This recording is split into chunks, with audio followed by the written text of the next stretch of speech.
महजबीनों की अदाओं से उलझ बैठा हूँ।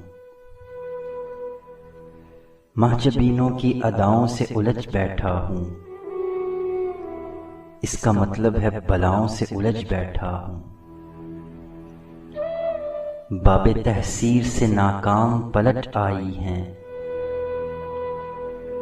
बाबे तहसीर से नाकाम पलट आई हैं। इसलिए अपनी दुआओं से उलझ बैठा हूँ। तेरी दहलीज पे झुकने का सवाल आया था।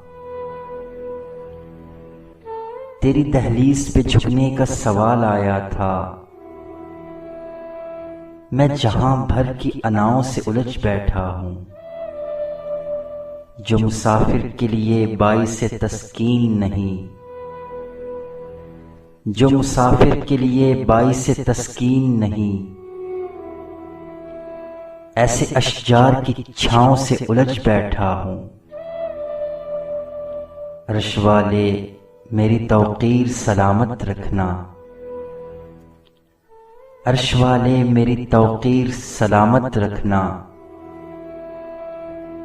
मैं फर्श के सारे खुदाओं से उलझ बैठा हूँ।